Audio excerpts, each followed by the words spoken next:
183 గజాల 3 BHK villa కేవలం 25 లక్షలు మాత్రమే. Hi viewers, welcome to Suman TV. Koluguru దగ్గరికి వచ్చేసాను. ఎవరో అని అనుకుంటున్నారు కదా, చాలా వరకు మనం ఇన్స్టాగ్రామ్లో కానివ్వచ్చు, సోషల్ మీడియా డిజిటల్లో చాలా ట్రెండీగా నేను బిగ్ బాస్కి వెళ్ళాలనుకుంటున్నాను, మీ అందరి సపోర్ట్ కావాలి అంటూ ఫార్మర్గా చేస్తున్న పల్లవి ప్రశాంత్ నాతో ఉన్నారు. సో తనతో మాట్లాడి అసలు తన బ్యాక్గ్రౌండ్, తన బిగ్ బాస్ పైన ఉన్న ప్యాషన్, తన గోల్స్ ఏంటి, ఇవన్నీ కూడా తెలుసుకుందాం. హాయ్. హాయ్ అక్క. హాయ్ తమ్ముడు, ఎలా ఉన్నావు? బాగున్నాక. మొత్తానికైతే మీ ఊరు చాలా బాగుంది, మీ పొలం చాలా చాలా బాగుంది. థ్యాంక్స్ అక్క. కాదు, నాకు ఇప్పటికీ పెద్ద డౌట్ ఏంటంటే, ప్రశాంత్ అంటే తెలుసు, అంటే ఈ పల్లవి ప్రశాంత్ ఏంటి? అక్క నా పేరు అక్క. ఊరుకో, నువ్వు సిగ్గుపడుతున్నావు అంటే ఏదో స్టోరీ ఉంది. లే అక్క, నా పేరే పల్లవి ప్రశాంత్. అంటే పల్లవి నా పేరే, ప్రశాంత్ నా పేరే. అది అమ్మాయి పేరు కదా బేసిక్ గా. అంటే అందరు అట్లే అనుకుంటారు. ఎట్లా అంటే నా లవర్ పేరు అనుకుంటారు కానీ కాదక్క. కాదా? అంటే నా పేరుకు పెద్ద చరిత్ర ఉంది. అది చిన్న షార్ట్ అండ్ స్వీట్ లో చెప్పు.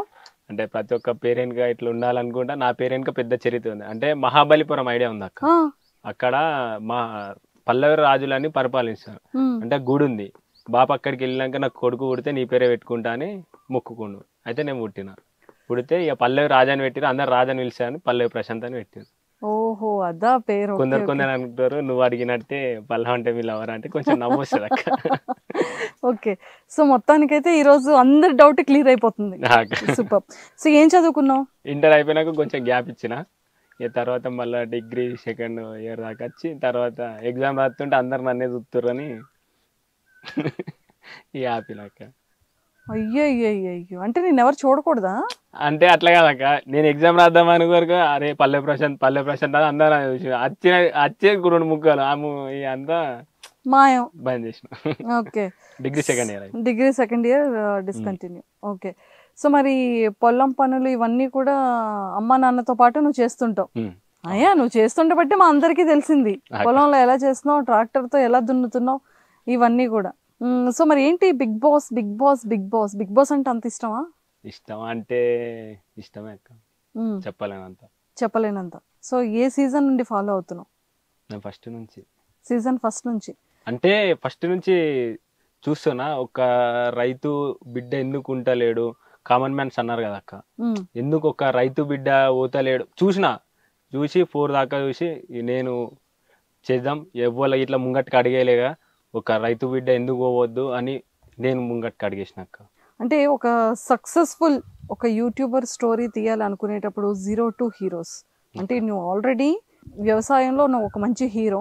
సో యూట్యూబర్గా కూడా 0 to హీరోగా చాలా చేంజెస్ వచ్చాయి కాబట్టి, సో మరి ఎలా స్టార్ట్ చేయాలనిపించింది? యూట్యూబ్లో వీడియోస్ అన్నీ కూడా ఎలా చేయాలనిపించింది? ఫస్ట్ ఒక ఛానల్ ఉండేది, ఆ ఛానల్ ఏమైపోయింది, మళ్ళీ కొత్తగా ఛానల్ స్టార్ట్ చేసావు. అంటే నాకు కొంచెం పని చేసుకుంటూనే రైతు అనేటోళ్ళు ఎట్లుంటారో కొందరు తెలియదు అక్క. ఇక కొందరు కోసమన్నా మా రైతులు ఇట్లుంటారని వీడియో స్టార్ట్ చేసిన. కొందరు ఫస్ట్ స్టార్ట్ చేసినప్పుడు నా ఆనందం కోసం నేను పని చేసుకుంటూ స్టార్ట్ చేసిన. కొందరు తిట్టిరు, ఆ కొందరు మెచ్చుకున్నారు. ఆ మెచ్చుకున్న వాళ్ళ కోసం చేసిన. ఇక అట్లా చాలామంది నేను చేసే పని నిజమా కాదని కొందరు వచ్చి చూసిరు. ఎందుకంటే నేను చేసే పని నేను గర్వంగా చెప్పుకుంటా కదా అక్క. నీ ఇప్పుడు వీడికి చేస్తున్నా అంటే నేను ఏ జన్మలో ఏదో అదృష్టం చేసినా ఇప్పుడు పొలం కాడ పని చేసుకుంటున్నా. అట్లా చేసుకుంటూ వచ్చిన. ఇక నాకు కొంచెం ఏమనిపించింది అంటే, నేను ఇట్లా కొంచెం అందరు అడిగారు మీరు ఇట్లా యూట్యూబ్ ఛానల్ పెట్టుకోను అంటే, నేను సాంగ్స్ అంటే కొంచెం ఇష్టం ఉండే అక్క. బాబుని కొంచెం అమౌంట్ అడిగి ఒక 3 lakhs దాకా అడిగితే ఇచ్చినుండే. ఇక కొంచెం వేరే ప్రాపర్టీ అమ్మి కొంచెం ఇచ్చినుండే. ఎప్పటికైనా సపోర్ట్ చేస్తాడు. ఇక ఇచ్చిండు. నేనేందో చూపిస్తా బాబు, నేనేందో నేను నిరూపించుకున్నాకనే అప్పుడు నా మాట నమ్ము అంటే మంచిగా సపోర్ట్ చేసిండు. ఇక కొంచెం నా అనుకునేటోళ్ళు మోసం చేసిర్రు. ఇక కొంచెం అమౌంట్ రాగానే ఫస్ట్ సాంగ్ తీసినాక చాలా కష్టపడ్డా. వాన పడ్డది, అన్నీ పడ్డాయి, ఘోరం అయిపోయింది. ఇక ట్రాక్టర్లో డీజిల్ వస్తాం అక్క. అంటే అప్పటికి నిప్పు అనే సీన్ ఉంది. మంట ముంగట కూర్చొని ఏడ్చుకుంటూ పాట పాడాలి. ఆ సీన్ ఉంది. సీన్కు మంట రావాలి. ఎట్లా వస్తుంది అక్క, ఈ డీజిల్ మొత్తం క్యాన్ డీజిల్ అయిపోయేదాకా మంట పెట్టినాం. అట్లా ఇట్లా సపోర్ట్ చేసిండు. ఫస్ట్ ఛానల్ పెడదామని మస్తు కోరిక ఉన్నాక అందరు అడిగారు. అంటే ఊళ్ళో ప్రతి ఒక్కరు తిట్టిరాక, వీడు పిచ్చోడు, వీడు మెంటలోడు, వీడు ఇట్లా చేస్తాడు అట్లా చేస్తాడు మస్తు తిట్టారు.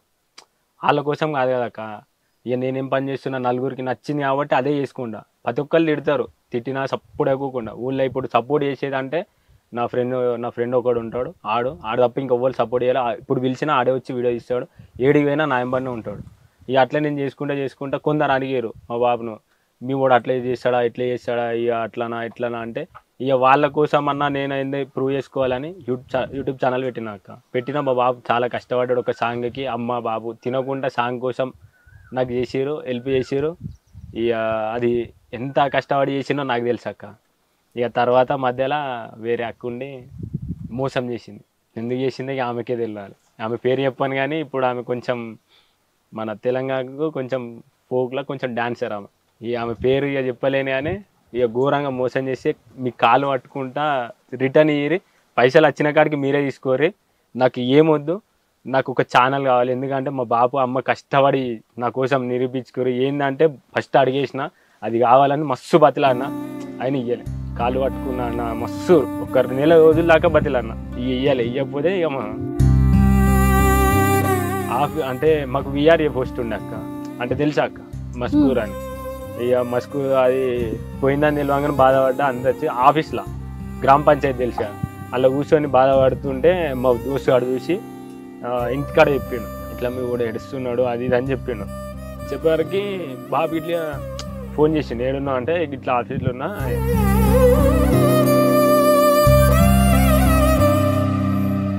అంటే ఇంటికి రా అన్నాడు.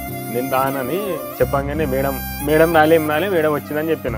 అయిపోయినాక రా అంటే అడిగి బావి కాడికి వచ్చిన బాబు వచ్చింది. ఆయన ఏమైందంటే ఏం కాలేదని చెప్పిన. తెలియదు బాబుకి, అంటే అమౌంట్ ఇచ్చింది కదా అక్క. మనల్ని నమ్మి ఇచ్చారు, జరిగిన నష్టాన్ని చెప్పుకోలేము. మా ఫ్రెండ్ చెప్పడానికి వచ్చిండు, వచ్చి ఏమని గీడున్నా అంటే చెప్పనీకి అయితే లేదు, ఇట్లా మోసం చేసిరంటే మళ్ళీ ఏమంటాడని భయం వచ్చి ఏమైందని అడిగిండు. అడిగారికి గిట్లా చేసే పాప అని చెప్పాను.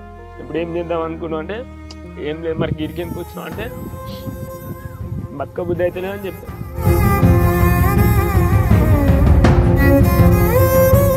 ఇప్పుడు వాళ్ళు ముంగట అడిగేసినాక వాళ్ళకి ఏదో చూపిస్తా అని చెప్పిన కదా అక్క, నేను అనేది ప్రూవ్ చేసుకుంటా అని చెప్పిన. ఇప్పుడు వాళ్ళు మోసం చేసినాక నేను వీళ్ళు బాబుకు మోసం చేసినట్టే కదా.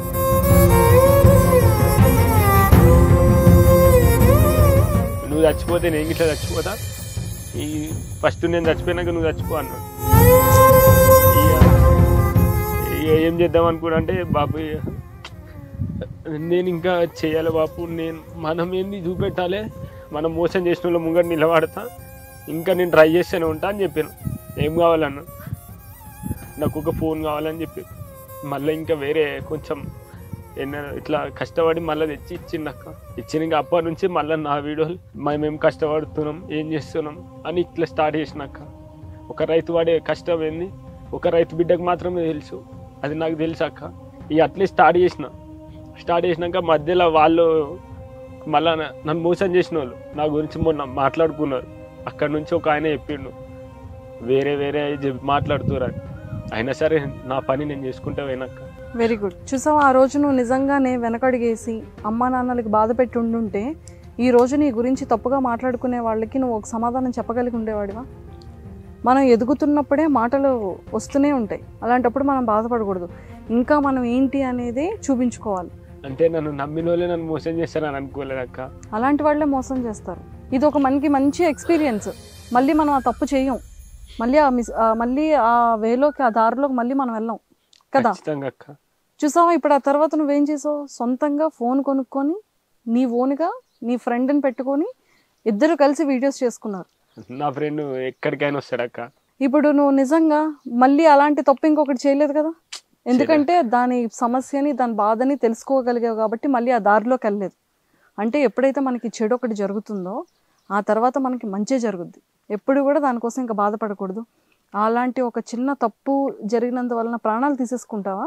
ఈ ఆ టైంలో అది ఎంత తప్పు ఏమనిపించలేక ఇక బాబు ఒకటే అన్నాడు నేను చచ్చిపోతా అనగానే ఇక నేను ఎన్ని రోజులు కష్టపడ్డది మా బాబుకు మా అమ్మకి కొంచెం నేనేందో ప్రూవ్ చేసుకోవాలనుకున్నా. ఇక మా బాబే చచ్చిపోతా అన్నాక నేనెందుకు అక్క బతికి. అందుకే ఇక నేనేందో నన్ను మోసం చేసిన వాళ్ళు అంటే నన్ను మోసం చేసిన అని వాళ్ళు అనుకుంటారు, కానీ వాళ్ళ ఒక మంచి మనిషిని కోల్పోతాడు అని వాళ్ళు అనుకోవాలని చేసిన అక్క, అంతే అక్క. సో ఇప్పుడు చూడు, పల్లవి ప్రశాంత్ అంటే తెలియని వాళ్ళు ఎవరైనా ఉన్నారా? అంతమందికి తెలుసు, ఎంతోమంది సెలబ్రిటీస్కి తెలుసు, ఎంతోమంది నార్మల్ మనుషులకు తెలుసు, వ్యవసాయం చేసే ప్రతి ఒక్క వ్యవసాయదారుడికి తెలుసు నువ్వు కదా, ఎంతమందికి ఇన్స్పిరేషన్ నువ్వు. సో ఎప్పుడైనా సరే మనం స్ట్రాంగ్గా ఉండాలి, మనం ఏంటి అనేది నిరూపించుకునే ప్రయత్నం ఎప్పుడూ చేస్తుండాలి కదా. ఖచ్చితంగా చనిపోతే ఏం రాదు. ఇప్పుడు చూడు, అంత గట్టిగా అడుగు పెట్టుకోగలిగితేనే పల్లవి ప్రశాంత్ కోసం మేము ఎక్కడి నుండో వచ్చి ఈరోజు ఇంటర్వ్యూ చేస్తున్నాం కదా. సో ఎప్పుడు కూడా హ్యాపీగా ఉండాలి, అమ్మా నాన్నని బాగా చూసుకోవాలి. ఎంతమంది మీరు మొత్తం? నలుగురు. నువ్వు, అక్క, ఇద్దరు తమ్ముడు. అక్కకి మ్యారేజ్ అయిపోయిందా? తర్వాత ఇంకా ఇద్దరు తమ్ముళ్ళు ఉన్నారు. నువ్వు ఎంత బాగుంటే నీ వెనకాతల ఆ 2 దారులు అంత బాగుంటాయి కదా. సో వాళ్ళిద్దరిని బాగా చూసుకొని, అమ్మా నాన్నని కూడా బాగా చూసుకొని, ఇంకా ఇలాంటి మంచి మంచి వీడియోస్ చేయాలి. నువ్వు పొలంలో ఇంకా ఏం చేస్తున్నావు, ఎలాంటి వ్యవసాయం. ఇప్పుడు చూడు, ఎంతమంది ఆఫ్టర్ కోవిడ్ తర్వాత గార్డెనర్స్గా ఎంతోమంది ఫేమస్ అయిన వాళ్ళు ఉన్నారు. సో ఇలాంటి వ్యవసాయంలో మా అందరికి ఇలాంటివి చూపించామనుకో, ఎంత సరదాగా ఉంటుంది, ఎంత సంతోషంగా ఉంటుంది. తెలియనివి ఎన్ని విషయాలు మేము తెలుసుకుంటాం కదా. ఇప్పుడు నువ్వు చేసే పని మేము చేయగలం కాదు కదా. అది అసలు ఎంత కష్టపడితే 5 వేళ్ళు మనం కడుపు లోపలికి వెళ్తున్నాయి కదా. అది సో చాలా ప్రౌడ్గా ఫీల్ అవ్వాలి నువ్వు. Very good. ఇంకా ఆ తర్వాత నుంచి మళ్ళీ ఫస్ట్ వీడియో స్టార్ట్ చేసేటప్పుడు అంటే ఇక్కడ నుండి మళ్ళీ టాస్క్ మొదలవుతుంది కదా. అంటే ఒక యూట్యూబ్ స్టార్ట్ చేయడం కానీ, ఒక వీడియో స్టార్ట్ చేయడం, అవి వ్యూవర్షిప్ కోసం వెయిట్ చేస్తూ ఉండడం. సో ఈ ప్రాసెస్ అంతా కూడా ఇప్పుడు ఎలా నడుస్తుంది? ఫోన్ కొనుక్కుంటే అంతకుముందు యూట్యూబ్లో వేసినాక దానితో వచ్చిన పైసలతో కొన్నారని కొందరు అన్నారు, కానీ నాకు వచ్చిన పైసలు వాళ్ళే తీసేసుకున్నారు. పైసలు వద్దా అని మస్తు బతిలాడినా ఛానల్ ఇవ్వమంటే ఇయ్యలే. ఎంత సబ్స్క్రైబర్స్ ఉన్నారు ఆ ఛానల్ కి? దానికి ఛానల్ ఉన్నాక 50 ఇట్లుండే అప్పట్లో. అంటే సాంగ్స్ కదక్క, కొంచెం కష్టపడి చేసినాక ఒక 3 సాంగ్ తర్వాత 4 సాంగ్ కొంచెం లేచింది. లేచేవారికి వాళ్ళకి ఏమనిపించిందో ఏమో కానీ కొంచెం నన్ను సైడ్ చేసేసి మొత్తం అట్లా లాక్కున్నారు. అడిగిన మళ్ళీ అది వేరే వాళ్ళ నుంచి పార్ట్నర్లా పెట్టిరు, అట్లా ఆయన కమిషన్ ఇవ్వాలంటే అట్లా అయినా సరే అని చెప్పిన. ఇక తర్వాత మొత్తం ఆగం చేసిరు అక్క. సో నువ్వు ఛానల్ స్టార్ట్ చేసావు కదా, అక్కడ నుండి చెప్పు. అంటే నువ్వు ఫోన్ కొనుక్కున్న దగ్గర నుంచి నీ ఛానల్ ఈ రోజు వరకు. ఫోన్ కొనుక్కున్నప్పుడు మళ్ళీ నేను వీడియోలు స్టార్ట్ చేసినాక మళ్ళీ మా ఊర్లో ఈ తిట్టుడు మళ్ళీ స్టార్ట్ చేసారు, వీడికి ఇట్లా చేస్తాడు అట్లా చేస్తాడు. మళ్ళీ అందరూ అంటారు అనేవారికి నాకు ఒక యూట్యూబ్ ఛానల్ అది పోయింది కదా అక్క. పోయినప్పటి నుంచి ఇక నాకు మళ్ళీ యూట్యూబ్ మీద కొంచెం భయం అయింది. ఇక మళ్ళీ అందరు ఇట్లే ఉంటారు, మళ్ళీ ఎట్లా ఉంటారు అని ఆ ఫీలింగ్ వచ్చింది. ఇక రాగానే ఇక బాబు అన్నాడు, అరే ఏదో ఒకటి చెయ్యిరా, నువ్వు అట్లే కూసోకు, నీకు ఫోన్ ఇచ్చినా కదా, నువ్వు ఏదో ఒకటి చెయ్యి. సపోర్ట్ చేస్తాడు అక్క బాబు, ఎంత దూరం అన్నా పంపిస్తాడు. ఏదంటే అది మంచిగా సపోర్ట్ చేస్తాడు అక్క. ఒక్కొక్కసారి ఎందుకు అక్క మా బాబే నా వీడియోలు ఇస్తాడు, మంచిగా బాబే ఇస్తాడు, గిట్లా కాదు గిట్లా అని మంచిగా సపోర్ట్ చేస్తాడు. ఇప్పుడు ఎవరు లేకుండా నేను ఒక్కరిని ఉన్నాను అనుకో, బాబు వచ్చింది అనుకో, అరే ఏం దిద్దాం అనుకుంటున్నా, మంచిగా అసొంటి బాబు దొరుకుడు అంటే నేను ఏ జన్మలో ఎప్పుడు నేను చేసినా నాకు తెలియదు అక్క. బాబు అంటే నాన్న, నేను బాబు అని పిలుస్తా, బాబు అని పిలుస్తా నాన్నగారిని. ఇక యూట్యూబ్ స్టార్ట్ చేసిన ఇక కొన్ని చేయంగానే వీళ్ళు మళ్ళీ ఇంకా తిడుతున్నారు, మీ ఓడి ఇట్లా చేస్తాడా. ఇక ఊళ్ళో ఎట్లుంటది అక్క, ఇక ముంగడికి పోతున్నా కొద్ది గలీజ్ మాటలు అన్నారు. ఇప్పుడు ఎవరైనా గల్వనీకి మన దగ్గరకు వస్తే, ఇప్పుడు పల్లవి ప్రశాంత్ వాళ్ళు ఇల్లు వేయడానికి కొందరు కల్వనీకి నా దగ్గరకు వచ్చినప్పుడు వాళ్ళతో ఇట్లా ఆ పిచ్చోని కలిసి ఏం చేస్తావు, ఆడు వేస్ట్ కాడు, వాళ్ళు కల్వనీకి వచ్చిరా అని వాళ్ళకి అన్నాడు. వాళ్ళు వచ్చి ఏంటి బ్రో వాళ్ళు గట్లా అంటున్నారు అంటే, ఇప్పుడు తొవ్వండి పోతే ఎన్నో కుక్కలు కొరుతాయి కదా అక్క, ఆ కుక్కను మనం రౌతుతో కొడితే పోతుంది, ఎవరికో నన్ను సప్డా కూకుంటే అట్లే ఉంటుంది. వాళ్ళు ఒకళ్ళు ఇట్లా చెప్పిన వాళ్ళకి, నీకు ఇట్లా చెప్పగానే అంతే బ్రదర్, వాళ్ళకి కోపం వచ్చింది. మేమే తిడదాం అనుకున్నాం, మళ్ళీ నీ దగ్గరకు వచ్చి తిడితే గలీజ్ ఉంటుంది అని వాళ్ళే చెప్పారు. అట్లా ఇక స్టార్ట్ చేసిన. అప్పుడు చెప్పిన కదా అక్క బిగ్ బాస్ గురించి అని, ఫస్ట్ స్టార్ట్ చేసిన సీజన్ 4కి స్టార్ట్ చేసిన. స్టార్ట్ చేసినాక ఇదే పొలంలో పైపులు గుంచేటప్పుడు ఒక వీడియో చేసిన. వీడియో చేయగానే వేరే బ్రదర్ యూట్యూబ్లో పెట్టిండు, ఎవరో తెలియదు, యూట్యూబ్లో పెట్టారు. అది ఒక 100 మంది నాకు షేర్ చేసారు. అంటే ఇట్లా నాకు ఇట్లా సపోర్ట్ చేసేటోళ్ళు ఉన్నారా అని అనిపించింది అక్క, ధైర్యం వచ్చింది. ఇప్పటికే ఛానల్ పోయిందని కొంచెం బాధ ఉండే, ఇట్లా నాకు ఇట్లా సపోర్ట్ చేసేటోళ్ళు ఇంతమంది ఉన్నారా అని చూసేవారికి ఒక 100 మంది నాకు పంపించారు. అప్పటి నుంచి కొంచెం నమ్మకం వచ్చింది అక్క, నాకు ఇట్లా నా వాళ్ళు ఉన్నారు అని. వాళ్ళు మోసం చేస్తేంది, నన్ను ప్రేమించేటోళ్ళు ఇంకా ఇంతమంది ఉన్నారని కొంచెం గట్టిగా నమ్మకం వచ్చింది. 6కు 5కేమో ఇక్కడ నుంచి ట్రై చేసిన. ఇంకో బ్రదర్ అని బ్రో అక్కడ నుంచి చేస్తే కాదు నువ్వు అనేది ఇంకా ముంగటికి పోవాలి అంటే ఎట్లా అని ఆలోచించి బాబు చెప్పిన, బాబు నేను హైదరాబాద్ పోతా ఇట్లా ట్రై చేస్తా అంటే 7 ఉంటావు ఏం చేస్తావు అని ఏం అడగలే. సరే పో బిడ్డ అన్నాడు. ఎంత కావాలంటే ఒక 500 కావాలన్నా. నాకు తెలియదు కదా హైదరాబాద్ ఫస్ట్ టైం అది. అంటే ఫస్ట్ టైం అంటే మా కూరగాయల మార్కెట్కి ఒక్కటే తెలుసు, కూకట్పల్లి, జేబిఎస్, కొలువు, ఇవి ఒక్కటే తెలుసు నాకు. ఈ మూడు తప్ప నాకు ఏం తెలియదు. ఎందుకంటే జేబిఎస్లో ఇప్పుడు ఇడికి పోతే జేబిఎస్ బస్ స్టాండ్ దిగితే ఆడికి పోతాం, ఆడికెళ్ళి ఇడికి వస్తా. అది ప్లేసులు తప్ప నాకు ఏం తెలియదు. ఎంత కావాలంటే 500 ఇవి అని చెప్పిన. 500 తీసుకొని 7 ఉంటానో ఏం చేస్తానో తింటానో 7 ఉంటానో నాకు తెలియదు. 500 తీసుకొని హైదరాబాద్లో అడుగు పెట్టినాక అక్కడ నుంచి స్టార్ట్ అయినాక ప్రతి ఒక్కరు మంచి సపోర్ట్ చేసారు. మనం ఎన్ని సమస్యలు ఫేస్ చేసేటప్పటికి కూడా మనకి సపోర్ట్ చేసే వాళ్ళని ఎప్పటికీ మనం మర్చిపోలేం. అలాగా మర్చిపోదక్క. నీకు 500 రూపాయలు పట్టుకొని వచ్చేటప్పుడు తినడానికి తిండి, పడుకోవడానికి కరెక్ట్ ప్లేస్ లేని టైంలో నిన్ను ఆదుకునే మనుషులు ఎవరు? చాలా మంది ఉన్నారు అక్క. కొన్ని టైంలో నా దగ్గర పైసలు లేకుంటే నా ఫ్రెండ్ అని చెప్పినది అక్క. అంటే 20 రూపాయలు ఉండే, అంటే ఇప్పుడు 5 రూపాయల భోజనం ఉంది అక్క. అవును, ఉప్పల్ల ఆకలి అవుతుంది, వానికి అవుతుంది, నాకైతుంది, కానీ వాడు చెప్పుకోలే. నేను 5 రూపాయల భోజనం తింటుంటే తెలియకుండా తీసిండు వీడు అది. ఓకే, అది తెలియకుండా తీసిండు. అంటే ఇప్పుడు నా దగ్గర అయిపోయినాయి కదా 500 తీసుకున్నా, నా దగ్గర ఏం లేవు. అది తినేటప్పుడు తర్వాత చూపెట్టినప్పుడు నాకు అనిపించింది, మా వాడు నాకు ఇంత దూరం వచ్చి, మా ఊరు నుంచి ఇంత దూరం వచ్చి నా కోసం ఇంట్లో సపోర్ట్ చేస్తా అన్నాడు.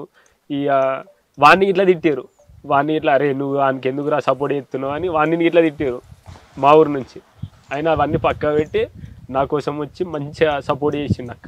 ఇక అన్నం పెట్టిన వాళ్ళు అంటే హైదరాబాద్లో మస్తు మంది ఉన్నారు అక్క. నా దగ్గర ఉండు అని చాలా మంది అన్నారు.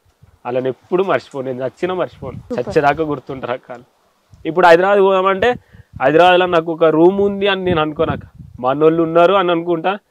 నేను ఒక్క దగ్గర ఉందామని పోతా, కానీ నా దగ్గర ఉన్నాను, నేను ఇక్కడ ఉంటాను నాకే తెలియదు అక్క. ఇప్పటికి హైదరాబాద్లో చూసావా అంతమంది ఆదరిస్తున్నారు.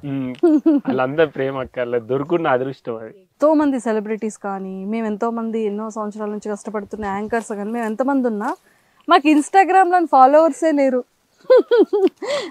కానీ పల్లవి ప్రశాంత్ మాత్రం వీడియో ఇలా పెట్టగానే చాలు, ఇంకా ఫాలోవర్స్ పెరుగుతూనే ఉంటారు, మిలియన్స్లో చూస్తూ ఉంటారు. నీకు అది ఎలా అనిపిస్తుంటుంది?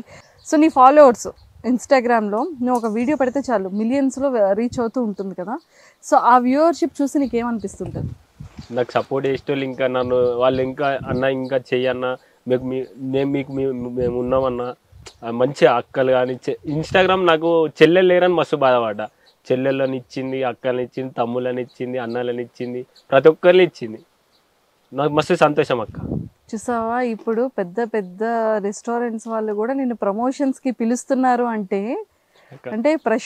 పల్లె ప్రశాంత్ ఏ స్థాయి నుంచి ఏ స్థాయికి ఎదిగాడు. హ్యాపీ అనిపిస్తుందా? మరి మస్తు సంతోషం అనిపిస్తుంది. హ్యాపీయెస్ట్ థింగ్ ఏంటంటే ప్రతి ఒక్కరు కూడా ఎంత డబ్బు సంపాదించేటప్పటికి ఒక చిన్న ప్రమోషన్ చేయాలి అన్నా కూడా మినిమం ఒక 5,000 నుంచి లేకపోతేనే ప్రమోషన్ చేయరు. వాళ్ళకి ఫుడ్ వస్తుంది, లేకపోతే వాళ్ళకి కావాల్సిన సామాన్లు వాళ్ళ దగ్గరికి వస్తుంటాయి, వాళ్ళకి కావాల్సినవన్నీ వస్తుంటాయి కదా, అయినప్పటికీ డబ్బులు ఆశిస్తుంటారు. మరి నువ్వెందుకని ప్రమోషన్స్కి దేనికి ఒక సింగిల్ రూపీ కూడా తీసుకోకుండా చేస్తావు? అక్క తీసుకోబుద్ది కదక్క. కష్టపడేటోళ్ళకి మనం సపోర్ట్ చేసి ఎప్పుడన్నా ఒక్కసారైనా గుర్తుపెట్టుకోరక్క, అది చాలక్క నాకు. సో మరి రెడ్ బకెట్ దగ్గర నుంచి చాలా వాటికి ప్రమోషన్స్ చేసావు అక్క. అసలు కంప్లీట్ గా బ్యానర్ లో బిగ్ బాస్ సీజన్ 7కి వెల్కమ్ అన్నట్టు జనాలందరూ కూడా చూస్తున్నారు. మరి ఆనందంగా ఉందా? మస్తు సంతోషం ఉంది. అంటే ఇప్పుడు వాళ్ళు వచ్చి నా దగ్గర మాట్లాడుతుంటే వాళ్ళ ముఖంలో ఒక సంతోషం ఉంటుంది అక్క, అది చూసి ఇంకా సంతోషిస్తాక. వాళ్ళు వచ్చి ఒక అన్న అని ఒక ఫీల్ తో వస్తారక్క. వాళ్ళు నవ్వుతున్నప్పుడు నాకు ఇక్కడ నుంచి సంతోషం అనిపిస్తుంది అక్క. అంటే మొన్న జమ్మికుంట వెళ్ళినప్పుడు ఒక తమ్ముడు రైలు పట్టాల మీకెళ్ళి ఊరికొచ్చిండు, స్పీడ్ వస్తున్నాడు. నేను ట్రైన్ కోసం పోతుండేమని నేను అనుకున్నా. తమ్ముడు ట్రైన్ పోయింది అంటే ట్రైన్ కోసం కాదన్నా నీ కోసం వస్తున్నా అన్న. ఇక అంతకన్నా ఆనందం ఎక్కడ ఉంటుంది అక్క. అంతగా ప్రేమ దొరికిందంటే నేను చాలా అదృష్టవంతుంది అక్క. Very good. ఆ వీడియో ఇట్లా పెట్టిన. సో బాగుంటాయి నీ వీడియోస్ అన్ని కూడా బాగుంటాయి, కానీ వచ్చే ప్రతి ఒక్కరు కూడా ఖచ్చితంగా బిగ్ బాస్ కి సపోర్ట్ చేయండి పల్లె ప్రశాంత్ని అని చెప్పి అందరూ అంటూ ఉంటారు. ఇప్పటి వరకు ఈ జర్నీ సో ఇదంతా చెప్పావు. బయటకు వెళ్ళేటప్పుడు ఒక హైదరాబాద్కి కానీ లేకపోతే ఇంకేమైనా ఊర్లు వెళ్ళేటప్పుడు ఇన్స్టాగ్రామ్లో నీకు సర్వసాధారణంగా జనాలందరూ అడిగే ప్రశ్నలు ఏంటి? ఏమని అడుగుతుంటారు నీకు? అన్న ఈసారి బిగ్ బాస్ ఎట్లయిందన్న, ఏమైందన్న, ఏమంటారు అన్న, మీకు మేము ఉన్నామన్నా, మీకు సపోర్ట్ చేస్తామన్నా, ఏమైందన్న ప్రతి ఒక్కరు అదే. నేనే క్వశ్చన్ వేసినా నాకే ఇంకా ఆన్సర్ రాలే. వాళ్ళకి ఏం చెప్పాలో ఏమర్థం, ఇంకా ట్రై చేస్తూనే ఉంటా. ఇది ఒక్కటి మాత్రం చెప్తాక, అదే బిగ్ బాస్ ఏమైందన్నా, బిగ్ బాస్ ఏమైందన్నా, అన్న ఎటు పోతున్నావు అన్న, నువ్వేందన్నా బస్సులో పోతున్నావు, నువ్వేందన్నా ఇట్లా ఆటోలో పోతున్నావు, నువ్వేందన్నా నడుచుకుంటూ పోతున్నావు అంటే, ఇక్కడికి వచ్చినా అంటే నేను దించొస్తాను ప్రతి ఒక్కరు అంటారు అక్క. అది చాలక్క నాకు. నాకు డౌట్ ఏంటంటే, బిగ్ బాస్ అనేది ఒక పెద్ద నేషనల్ షో, ఎంతో మందికి ఆపర్చునిటీస్ వస్తాయి. అక్కడికి వెళ్తే మనకు కొన్ని కోట్ల మంది ప్రజలకు మనం తెలుస్తాం. మనం అనుకున్న గోల్కి ఏమైనా రీచ్ అవుతామేమో, లేదు అంటే మనకి ఒక్కొక్కరికి ఒక్కొక్క ప్యాషన్ ఉంటుంది, ఏమైనా అందులో అవకాశాలు వస్తాయేమో అని బిగ్ బాస్కి వెళ్ళడానికి చాలామంది ప్రయత్నిస్తుంటారు, చాలామంది ఇష్టపడతారు. అంటే ప్రశాంత్కి బిగ్ బాస్కి వెళ్తే ఏం చెయ్యాలని ఉంది? నీ గోల్ ఏంటి? నువ్వు బిగ్ బాస్కి ఎందుకు వెళ్ళాలనుకుంటున్నావు? బిగ్ బాస్కి ఎందుకు వెళ్తున్నా, బిగ్ బాస్లో చూపిస్తా. ఒక రైతు బిడ్డ బిగ్ బాస్లో ఎందుకు ఉండొద్దని కొట్లాడుతున్నాక్క. అంటే బిగ్ బాస్ తర్వాత కూడా నువ్వు మళ్ళీ వ్యవసాయం చేసుకుంటావు. ఇదే కదక్క నాకు అమ్మ అంటే, చిన్నప్పటి నుంచి ఇక్కడికి వచ్చిన అంటే నాకు తెలిసినప్పటి నుంచి మనం ఒక్కసారి మట్టిలో అడుగు పెడితే ఇక మట్టి లాగేసుకుంటుంది అక్క. ఆ ఫీల్ వేరే ఉంటుంది అక్క మట్టిలో పని చేసి. సో ఏదైనా సరే ఒక వ్యవసాయం చేసే ఒక వ్యక్తి, వ్యవసాయం చేసే బిడ్డ ఖచ్చితంగా బిగ్ బాస్ ప్లాట్ఫామ్లో ఉండాలనేది నీ కోరిక తప్ప, నీకు ఏదో సినిమాల్లో అవకాశం వస్తుందనో, లేకపోతే యాక్టింగ్ సైడ్ వెళ్ళాలనో, లేకపోతే ఇంకే ఏదో ఆ సైడ్ సాధించాలని కాదు. లేదక్క, ఫస్ట్ కొంచెం ఉండే అక్క, అన్ని మోసాలు వచ్చినాక నాకు వద్దు, ఒక రైతు బిడ్డ ఉంటాడా, మనోళ్ళు సపోర్ట్ చేస్తారా చెయ్యరా, మనోళ్ళ సపోర్ట్ అవుతుంది, ఇంతమంది సపోర్ట్ ఉన్నాక మనం వాళ్ళకి కనిపిస్తామా లేదా, కనిపించినా తీసుకుంటారా, ఒక రైతు బిడ్డని తీసుకోరా, దానికోసమే ఇంకా ప్రయత్నిస్తున్నాక. ఎట్లయితే అట్లా కానీ దేవుడు ఉన్నాడు, ఆ దేవుడు చూపెట్టిన తవ్వాలా నేను పోతా. బిగ్ బాస్ సీజన్ 7కి సెలెక్ట్ అయిపోయావు అక్క. ఓకే, వచ్చేసింది. ఇంకొక 1 వీక్లో బిగ్ బాస్ హౌస్ లోపలికి వెళ్ళిపోతావు అనుకుందాం. చాలామంది ఫేమస్ అయిన వాళ్ళు వస్తుంటారు. అంటే వాళ్ళ మధ్యలో నువ్వు ఎలా అడ్జస్ట్ అవుతావు, ఆ గేమ్స్ ఎలా ఆడతావు, ఆ టాస్క్లు అక్కడ చెప్తారు, ప్రశాంత్ మీరు ఈ టాస్క్లో కష్టపడాలి, దొంగమాయిలు వేయకూడదు అంటారు. అప్పుడు ఏం చేస్తుంటావు? అప్పుడంటే తెలియదు అక్క. ఇక్కడ ఇన్ని కెమెరాస్ ఉంటాయి, తర్వాత అంతమంది జనాలు బయట చూస్తుంటారు, లోపలికి వెళ్తే టెన్షన్, బయట ఓట్లు వేస్తున్నారా లేదా, ఈ వారం అది ఎలిమినేషన్లో ఉన్నాను, ఓట్లు వేస్తున్నారా లేదా అని టెన్షన్ పడుతుంటావా? ఏం చెప్తావు అప్పుడు జనాలు అందరికి? ఏం చెప్తావు చెప్పు. వాళ్ళు చూసుకుంటారు అక్క. అదే చెప్పు మరి. నేను బిగ్ బాస్ హౌస్ లోపలికి వెళ్ళాను, మీరు అందరూ ఓట్లు వేయండి అని చెప్తావా? ఏ రకంగా చెప్తావు చెప్పు నాకు. అంటే నువ్వు ఎలా చెప్తావు నాకు చూడాలని ఉంది. వాళ్ళు గెలిపిస్తారు అక్క నన్ను ఖచ్చితంగా. అదే గెలిపిస్తారు, బట్ జనాలకు నువ్వేం అడుగుతావు అని అంటున్నా. అన్ని వీడియోల్లో చెప్తున్నావుగా, చెప్పి ఇప్పుడు ఎందుకు సిగ్గుపడుతున్నావు? సిగ్గే లేదక్క. వాళ్ళు వాళ్ళ తమ్మిని గాను, వాళ్ళ అన్న గాను, వాళ్ళ ఇంట్లో లెక్క మనోడు వేయండు, మనం గెలిపించుకుందాం ఖచ్చితంగా, ప్రతి ఒక్కరు అట్లే అనుకుని నన్ను గెలిపిస్తారు అక్క. అది మాత్రం నేను చెప్పగలను. సరే, అందరూ ఉన్నారు, నువ్వు చెప్పే మాటలు నా తమ్ముడనో, నా అన్నయ్యనో, లేకపోతే మా ఇంట్లో పిల్లడనో మేమందరం ఓట్లు వేస్తాం, బట్ నువ్వైతే అడగాలి కదా. అడుగుతా అక్క. ఏదో ఒకసారి అడుగు మరి. ఇప్పుడు నేను అల్లున్నా అక్క, సీజన్ 7లో ఉన్నావు, మీరు బయట జనాలకి ఏం చెప్పాలనుకుంటున్నారో ఈ కెమెరాని చూసి చెప్పండి. బిగ్ బాస్ నేనే, చెప్పు. కొంచెం వచ్చో సీజన్ 7లో ఉన్నావు అంటే ఇది బిగ్ బాస్ వాయిస్ కాదు కదా, అక్కని చూస్తుంటే ఏం చెప్పబుద్ధి కావట్లేదు అనుకుంటున్నావు కదా. లే అక్క, చెప్తా. రెడీ, సీరియస్ అన్న. ఎన్ని రోజుల నుంచో మనం అనుకున్న గమ్యానికి మనం వచ్చినాం అనుకుంటున్నా. ప్రతి ఒక్కరు మీ సపోర్ట్, మీ ప్రేమ, మీ అభిమానం, మీ ఆప్యాయత నాతో ఉంటే ఖచ్చితంగా గెలుపు మనదే. అందరు ఉంటారని మనస్ఫూర్తిగా కోరుకుంటున్నా. జై జవాన్, జై కిసాన్. మళ్ళీ వచ్చినా అంటే తగ్గేదేలా. వెరీ గుడ్ నాన్న, ఆల్ ద వెరీ బెస్ట్ అక్క. థ్యాంక్ యూ సో మచ్ అక్క.